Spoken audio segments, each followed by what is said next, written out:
Kingsman and the Golden Circle, or The Golden Circle, or something. It's a sequel to a movie called Kingsman: The Secret Service. I guess we'll talk about that movie first, since I've never talked about it. I like that movie a lot. It's a modern-day spoof on spy movies, while at the same time putting its own spin on it. Matthew Vaughn is, of course, the guy who made Kick-Ass, and he's made one of the greatest movies ever made. I can't remember the name of it, but it has Michelle Pfeiffer as a witch. That movie's awesome.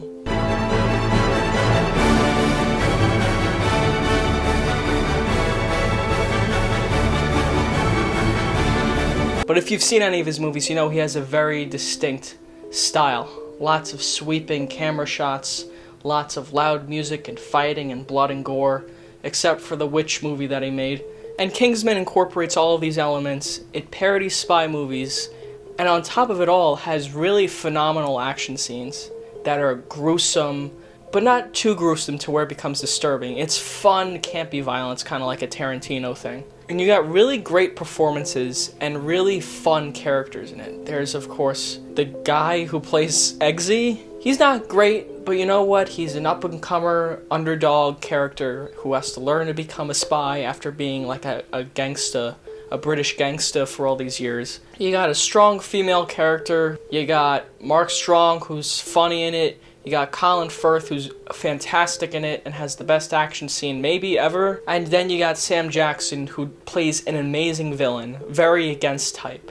He has the plan of a Bond villain, he has the kind of persona of a Bond villain, but he hates violence and he had the little lisp, which just adds to his character so much. He's playing not only a parody of these James Bond evil villains that are over the top, he's going against his usual casting as Sam Jackson. Sam Jackson always plays Sam Jackson, basically. And in that, he actually plays a character. Great choice, but nothing beats 2 cheeseburgers with secret sauce. Goes great with this 45 Lafitte. A classic pairing. And may I suggest Twinkies and a 1937 Chateau Yquem for pudding? I like it. So now we got Kingsman and the Golden Circle, or Kingsman, the Golden Circle, whatever it's called. And there's a few components that were key to the success of Kingsman that are already missing. First, there is no Colin Firth. In the trailer, they put Colin Firth in there because people want to see Colin Firth because he's the best part. And sadly, he is not utilized in this film that much. We will go into that later, though. Another thing missing is, of course, Sam Jackson, who him and Colin Firth basically made the movie. And the third thing you have is this kind of sweet underdog story about a young British gangster becoming a badass spy, becoming the James Bond type. And at the end, he gets the girl and he saves the day. And it's over the top and it's silly and it's goofy, but it's fun. It's fun, and there is this great satirical edge to it. And there are lots of really funny jokes, lots of smart and unique action scenes, and lots of appropriate style. I watched it a few months ago, and it's still a good movie. It's not great, it's not a masterpiece, so don't expect that, but it's certainly much better than this. So now, Kingsman and the Golden Circle, I guess let's go through a few good things first, before I let my fucking rage out. I think on a purely technical level, there are some good shots in this movie. I think there's some fun action stuff toward the beginning.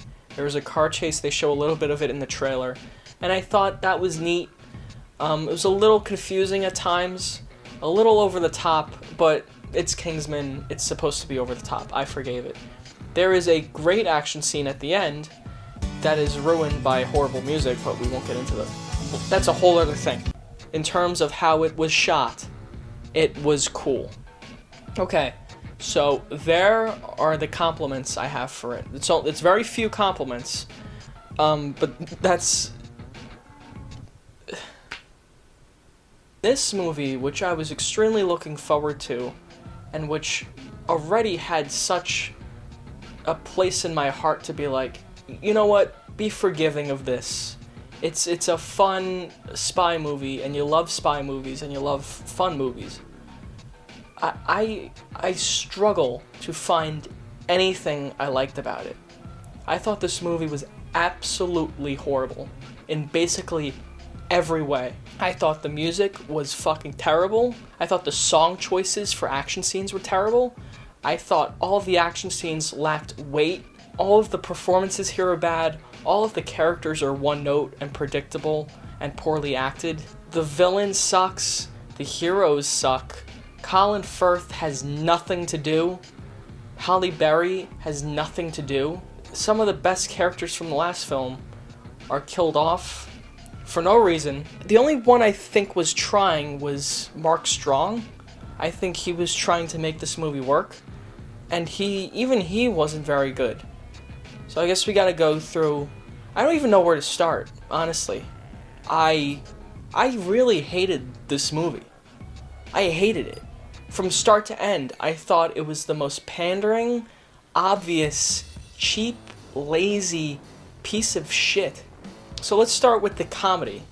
So this Kingsman decides to go the route where we're gonna be so ridiculous that it's funny. And it was like watching an Adam Sandler movie. There's this movie Adam Sandler was in, my friend told me about, where he plays a spy or something. And I can imagine it's probably just like Kingsman Golden Circle. The jokes in here are so bad, it's like an 8-year-old wrote them. It's like an 8-year-old wrote this script. The plot doesn't make any fucking sense at all. Characters have nothing to do, and the humor is just horrible and juvenile. The running joke of this movie is Elton John is in it. Julianne Moore kidnapped Elton John, and Elton John plays music, and he dresses up silly in it, and he plays piano for Julianne Moore in every scene she's in. And she has 10 scenes. 10 scenes with this character that only needed maybe 2 scenes to explain who she was. And she is not nearly as interesting as Sam Jackson in Kingsman. And she just spends her whole time in this one location. This horrible 50s themed, like, drug cartel headquarters. It doesn't make any sense why it's 50s themed. And again, it's just Elton John. Elton John keeps showing up. Elton John, I swear to God, has more to do in this movie than Colin Firth does. So if you're a big fan of Elton John, then I highly recommend this movie, because he's probably the main character. He didn't have jokes. He didn't tell jokes. His joke was, look, it's Elton John. And then there's a scene where Elton John kicks someone in the face and he looks in the camera like, oh look, it's Elton John, isn't it funny? And it's like, no. What's the joke here? Is the joke that Elton John kicked someone and he's dressed like a peacock? Okay, great. All of the wit, all of the satirical edge of Kingsman, which is what made it so unique, is completely missing in this movie. I can see the comments right now. Ralph, I know this movie doesn't make any sense and the plot is stupid and it has horrible cliche lines of dialogue that feel like they're written by a 5-year-old. But Kingsman is self-aware. They know that they're making fun of spy movies, and so they're trying to emulate that same style. Okay, that's what the first one did. This movie does not do that at all. Instead of making fun of these elements, it just embraces them and does them just flat out with no wit or comedy to it. They just made a bad movie with a lazy script. And it's full of cliches, and it's full of horrible one-liners, and it's full of just fucking... There's so much wrong with the script here, I can't even begin to explain every little thing. There are so many scenes where it just doesn't work at all. There is a scene in this movie... I hated the scene, like every scene in this movie, but I hated this scene probably the 3rd or 4th most. Which gives you a sense of how many awful scenes there are in this movie. So there is a scene in this movie where Eggsy, the main character, has to go to some like Woodstock-like concert and hook up with this girl.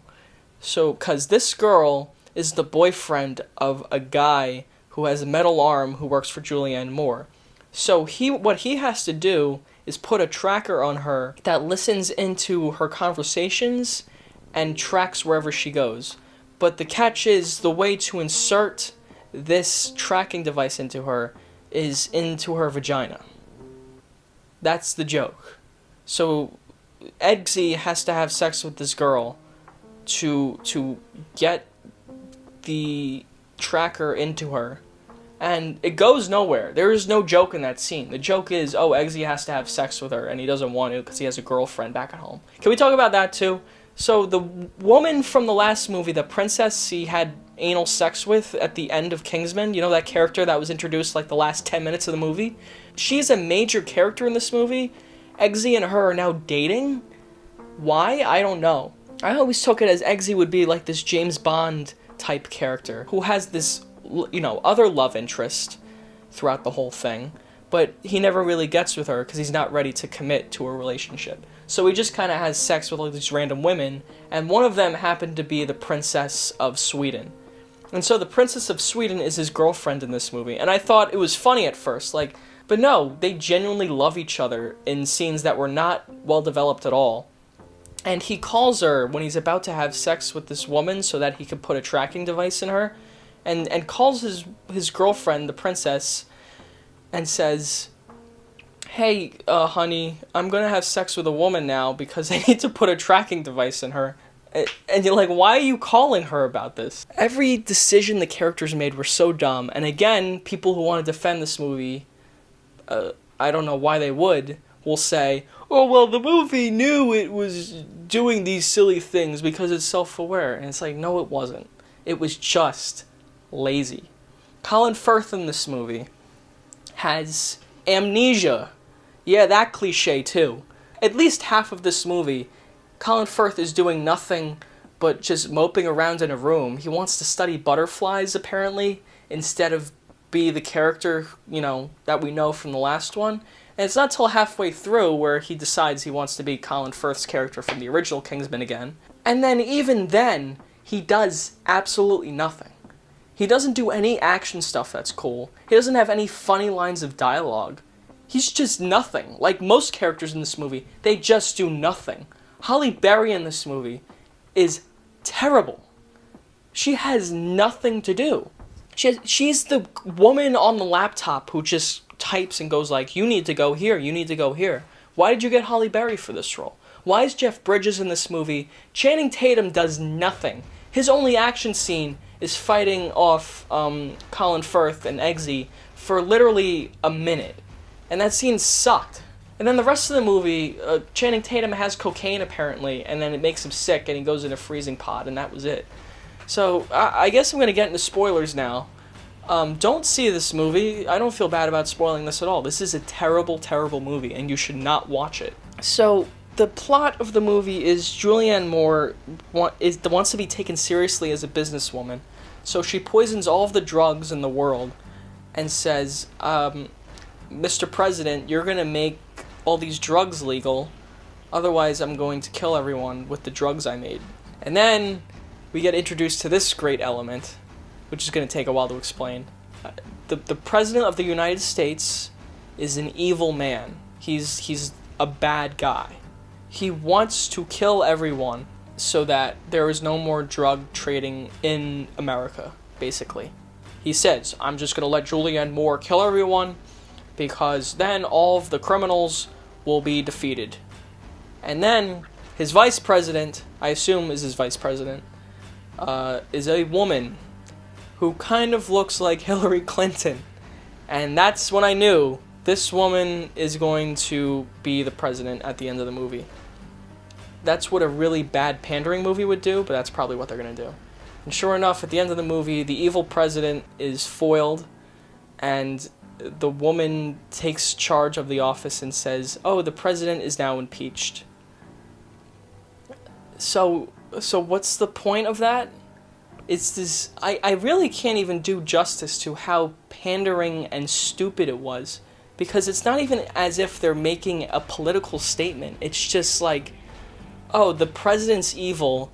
He wants to kill everyone in the country who does drugs, including the Hillary Clinton lookalike. If you're sick at all, he tells you to go to the stadium, and then they put you in a cage, and they like stack you on this like giant assembly line of cages, and they keep you there just to die off because the president just wants you to die. I don't mind... Well, actually, I do mind all these dumb movies trying to get political, but they have nothing to say. They just want to pander to a demographic of people. And it's like, what point are you trying to make? Matthew Vaughn, have you ever even been to America? Do you know what anything is like here? It doesn't seem like he does. Because also, throughout this whole movie, the fact that the gimmick is, in America, the American version of Kingsman, we drink whiskey and we wear cowboy hats and we all have southern accents and we all listen to western country music. Welcome to Statesman, independent intelligence agency. As your American cousins, how can I help you? Got a bit of a save the world situation here. Every action scene in this movie, in the second half of this movie anyway, has some embarrassing bad country music over it. You're ruining the only good scenes you have with terrible music.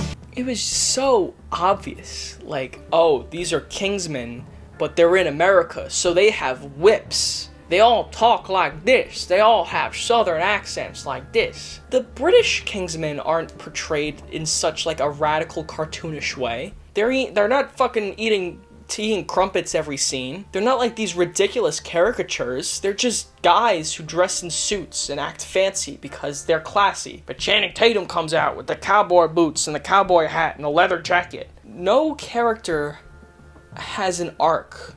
They don't learn anything about each other. Most of them are just in scenes that mean nothing.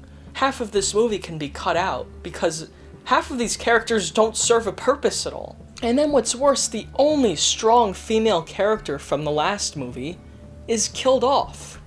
In a scene that's so uneventful, you're like, did you really just kill this important character? It was so uneventful, I thought, oh, she's gonna come back later, but she didn't. She just died. And that was it. So this movie's trying to put on this like, oh, look how progressive we are. We have this woman become the president after this evil president steps down.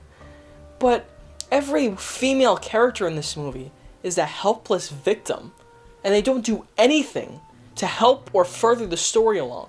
Halle Berry in this does nothing. The vice president woman who becomes the president at the end does nothing. She does cocaine and gets sick and then gets put in the cages by the Donald Trump lookalike president.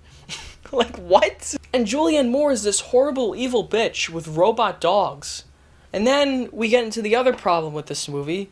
The visual effects in this movie are horrendous. Nothing feels real. All the action is so phony, and you could forgive it if it was at least fun, but you don't like these characters, and you're not having a good time, so in the end you just don't care at all. She has 2 robot dogs and like a robot who works in the salon who has a grenade launcher at the end of the movie, and she just gets blown up out of nowhere. I don't know why Matthew Vaughn doesn't realize this. Fighting robots is boring. I'd rather see Colin Firth plow through 20 guys rather than just fight 1 or 2 robot dogs. And of course, Colin Firth can't defeat these robot dogs on his own. He needs Elton John to come in and help kill the robot dogs, and they both take bowling balls and stomp the dog's head in with the bowling balls. Does it sound like I'm describing a real movie? It sounds like a fucking joke. There are some comedy scenes that were okay, like Mark Strong drinking. I don't remember what was funny about it. I just remember Mark Strong had a few funny lines because he was sad that his friends died in the Secret Service. But even the comedy does this movie in, because first of all, it's terrible, like I said, but they keep cutting to these comedy bits and these jokes. Or Elton John. You got this really cool action scene going on. I mean, it's not that cool, but it's cooler than everything else in the movie. And then we just cut to Elton John doing some stupid shit, or some character has a dumb one-liner that's like obvious and predictable and just like makes you fucking cringe in your seat. This whole movie's just cringeworthy. There is no tension throughout any of it. And you know what's gonna happen in the movie, but still, I would like the characters to at least take this seriously. Everything in the first Kingsman is ridiculous, but the characters themselves, in the world they were in, took it seriously. You see that their actions had consequences, like at the end, when the virus breaks out and everyone's killing each other. They have to save the world, and it's immediate. The danger is imminent. And then you cut to Eggsy's mother, and they're hiding in the bathroom as people are busting in. And you see, you have this emotional connection to the event. And in this, you just don't care about anything because everyone's a cartoon character, no one takes anything seriously, and half of this movie is horrible CGI, so you just don't feel anything. Then we get into the direction. I don't understand how the guy who made Kick-Ass could make a movie this fucking bad on basically every level. I don't understand why he thought it would be a good idea to play horrible country music over these really cool action scenes and just ruin the scene. There are these pointless transitions that take up 20 seconds or 30 seconds of screen time where we cut from one location and then we zoom in and it fades into a forest, and then the forest has to go all the way through into the facility where the drug dealers are hanging out, and then we gotta pan in through there and then pan through a window and then go through that and then go in this room, and these fucking scenes go on forever. There's a shot where Channing Tatum and Eggsy are walking out of a distillery for whiskey or something, and the camera goes back and it goes up and it goes this way and it goes across the field and it goes over the Kingsman thing, and then it goes into the ceiling, and then it goes through a glass panel in the ceiling, and then it goes to an office, and then and it's like, why is this going on forever? This is so style over substance. The only reason these shots exist is because Matthew Vaughn went, oh, these shots look cool. There's no reason for them. They don't tell a story. It's just like, oh, I could do it, so I did. And it just eats away screen time, which could be spent either developing a character. I mean, God forbid they do that, because whoever they got to write this movie is such a bad writer. Maybe it's better to spend 30 seconds on a transition. Yeah, the dialogue in this was awful on top of it. The movie starts, and it's just Eggsy walking out of the Kingsman building, and then a guy is there with a robot arm, and he's like, oh, Eggsy, I'm going to kill you now. And he pulls out a gun. And it's like, there was no setup or tension for any of this. Like, you're just going to start the movie here? I'm struggling to even find everything wrong with it, because there's so much, and it's such a mess. As if everything I haven't said so far didn't turn you off. This movie is 2.5 hours long, and it feels it. Because again, it's just characters doing things that don't matter to the plot. Another scene of this character in a room with this character just talking about nothing. Then we got an action scene. Then we have a reference to the last movie. Oh, the fan service in this. This especially really kills it, is that it treats the first Kingsman as if it's like a global phenomenon. Like, oh, we're just gonna redo scenes from the first Kingsman, and you're all gonna clap and laugh because you recognize that scene. Like it's a Marvel movie or something. And it's like, Kingsman isn't that big of a deal. You're on your second movie. They redo the scene, literally, where Colin Firth says, manners maketh man. Do you know what that means? Then let me teach you a lesson.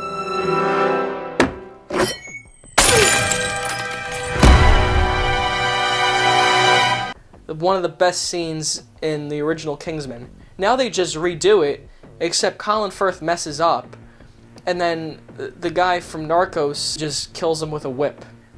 It's a 2 out of 10. I really suggest you don't see this movie, but if you do, I hope you see this too. That it's not meta. It's not, oh, look how clever we are. We're making fun of these old spy movies. It's just a bad spy movie with all of the same cliches and lazy writing and predictability. I'm shocked that these talented people came together and this is what they came up with. I will never see a Kingsman movie again, because if it's going to be like this from now on, with just horrible pandering nonsense, I have no interest. Ever. God. There is a lot more to get into. While the visuals in this movie are impressive at times, it is nothing all too special. It's mostly rehashed from the original Kingsman. It also has a similar theme and elements like a corrupt government, turncoats, traitors, etc. It also uses John Denver's Country Road way too often. Plus, if you haven't noticed, this song has been used a lot recently, like in Alien, I'll Do the Fingering Covenant and Logan Lucky.